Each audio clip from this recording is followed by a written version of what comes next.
hay en Lepanto, que es donde él murió abatido por un pelotón de fusilamiento, lleve su nombre. No hace falta poner nombres de calle. Hay también muchos lugares, ¿verdad?, que pueden recordar a hombres beneméritos, como en este caso fue el capitán Tarazona. Bueno, de todo lo que sabemos de aquella trágica tarde del 18 de julio de 1936 es que Joaquín García Hidalgo y Manuel Sánchez Badajoz fueron los que defendieron con más ahínco la resistencia. Cuando aquello fue imposible, Sánchez Badajoz no estaba en el gobierno, porque Sánchez Badajoz, viendo que el gobernador civil se mostraba con una actitud bastante pasiva, ¿no?, y esperando en fin, que llegaran refuerzos de fuera, Sánchez Badajoz, con el diputado Martín Romera y con algunos concejales, salió del gobierno civil, de manera que él no estuvo presente en el momento de la rendición que significó pues, su entrega a los sediciosos.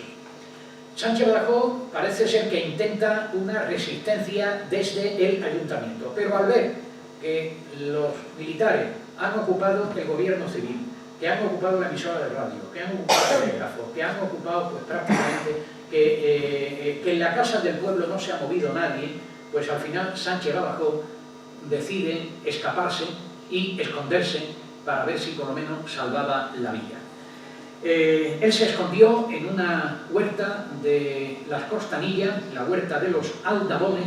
Parece ser que se disfrazó de bombero, ¿no?, para pasar desapercibido, ¿no?, y al final pues, fue descubierto el 5, la madrugada o la noche del 5 de agosto de 1936. Según la prensa, bueno, ahí tenemos la huerta de los Aldabones y algunos de los que estaban con Manuel Sánchez Badajoz, como Pedro León Fernández, como Pedro Ruiz Santaella, que era dirigente de la Unión Republicana en Córdoba.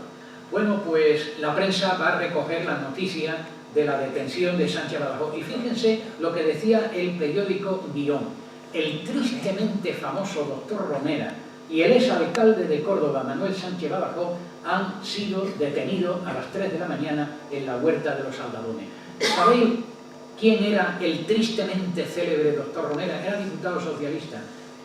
Le llamaban el médico de los pobres, porque él atendía a los pobres sin cobrar su consulta. Ese era el tristemente famoso doctor Romera. A Sánchez Badajoz y a los suyos, a sus compañeros, se les va a aplicar el bando de guerra.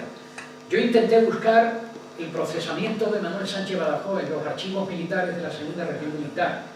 No existen, y no existe como no existen procesamiento de aquellos días.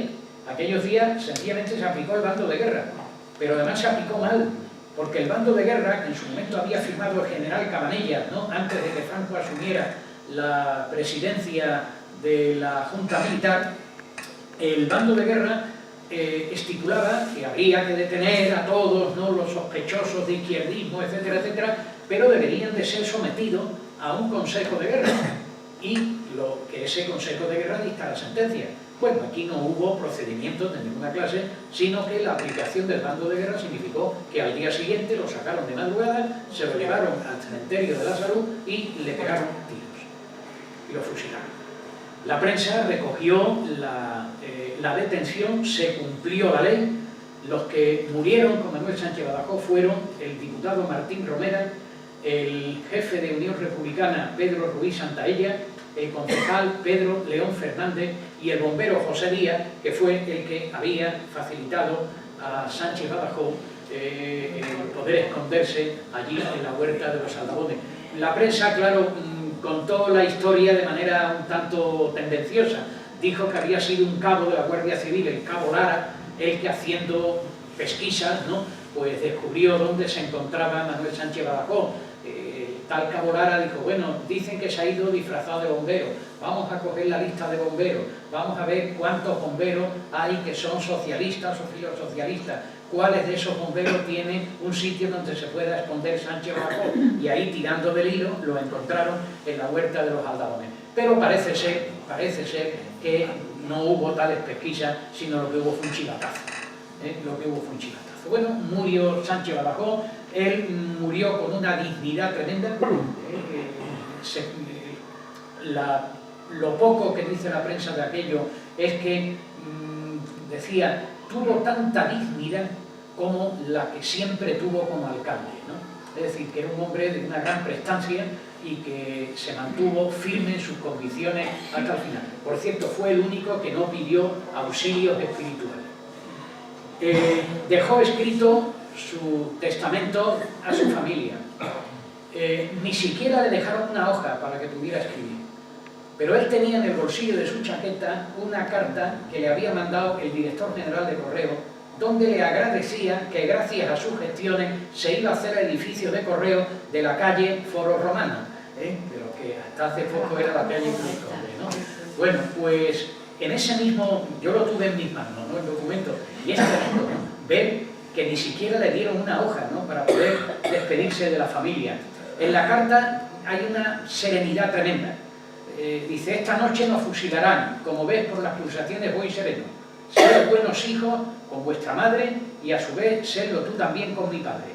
Arregla las cuentas con Gregorio y, en fin, de lo que se debe, pues en tal sitio podéis encontrar algún dinero. Y termina con una postdata: el capellán os entregará mi cartera y mi reloj. Sánchez Badajoz tuvo la suerte, como alcalde, vamos, por ser un hombre conocido, de poder ser enterrado en un nicho. Esa suerte no lo tienen más de 4.000 personas que aún están escondidas en la fosa, y espero que por poco tiempo, ¿no?, de los cementerios de Córdoba. Bueno, esta es la vida de este hombre, ¿no?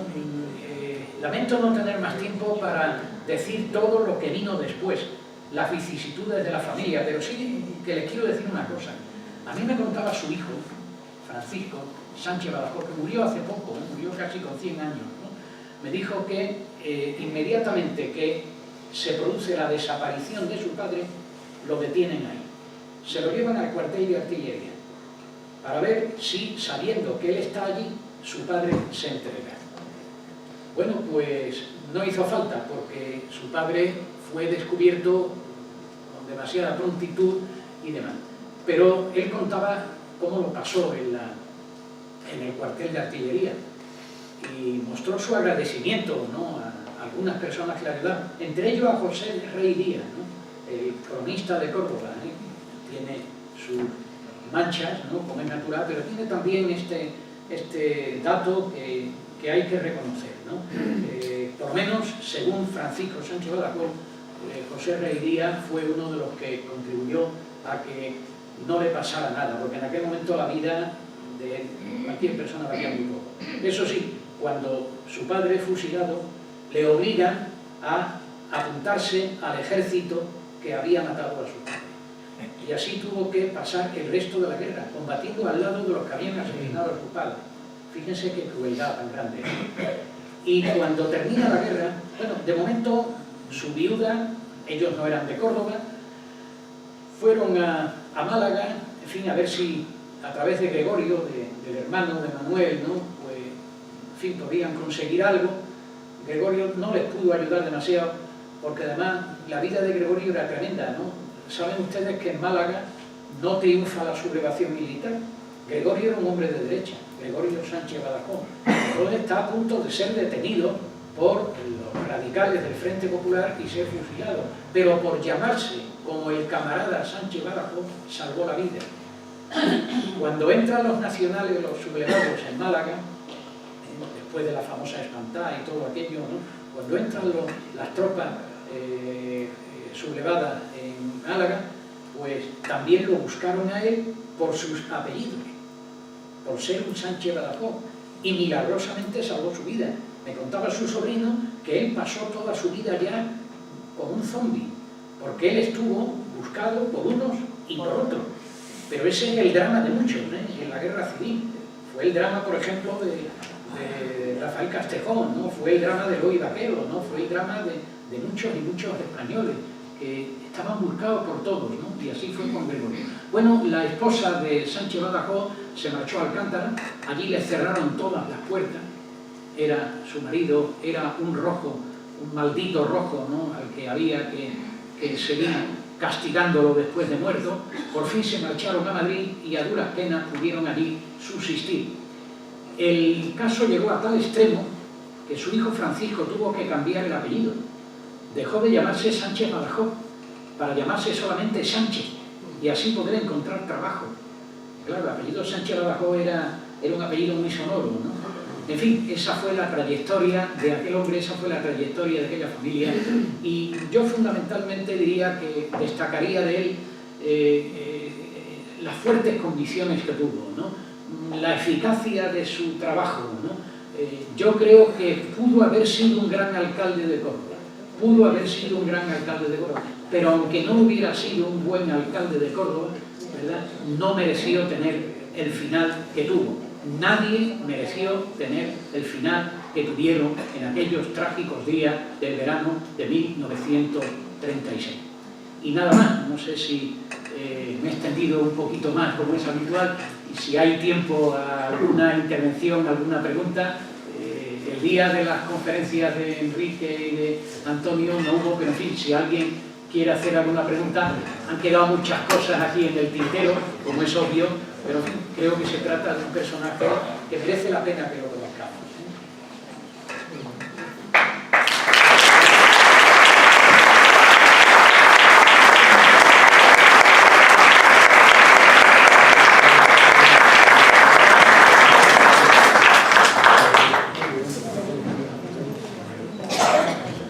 ¿Alguna pregunta? Sí, venga, ya yo. ¿Se ha rehabilitado el nombre de esta persona? O... Sí, tiene una calle dedicada, una boca calle de Medina Zahara. Eso fue, se le recordó a él como a todos los alcaldes que hubo durante la República en el primer ayuntamiento democrático, ¿verdad? Y tiene una calle, mejor o peor, tiene una calle que lo recuerda, ¿eh? Sí. Y recientemente, claro, el pasado, creo que fue 14 de junio, una lápida en el ayuntamiento lo recuerda a él como los represaliados. No quedó, apenas quedaron vivos concejales. Murieron unos 20 concejales, pero bueno, murieron 2 presidentes de la Diputación, todos los miembros de la Diputación Provincial fueron fusilados. Murieron varios diputados, no solo de Córdoba, sino de Málaga, que fueron sorprendidos porque venían en el tren camino de Málaga aquel fatídico día del 18 de julio. Es decir, que la matanza fue espantosa y obviamente los políticos fueron los primeros en los que se cebó. Pero luego al final la represión llegó a todos los niveles. Fue un verdadero genocidio, un verdadero genocidio que hay que recordar y que hay que decirlo, ¿no? Que la cosa está ahí, ¿no? Y quien está hablando es un historiador, cuidado, ¿no? Que aquí no está hablando un creador de opinión ni nada por el estilo, que lo que yo estoy diciendo está bien corroborado, vamos, ¿no? Que son cosas que están ahí, ¿eh? En Córdoba no hubo guerra civil, lo que hubo fue una matanza. En fin, sí está recordada la memoria de Manuel Sánchez Badajoz, evidentemente. Muy bien. ¿Alguna pregunta más? Gracias. Bueno, pues dentro de unos días vuelvo a estar también con ustedes, que tengo que hablar de otro personaje, que es Francisco Ferrín Izquierdo. Nada, les espero la semana que viene.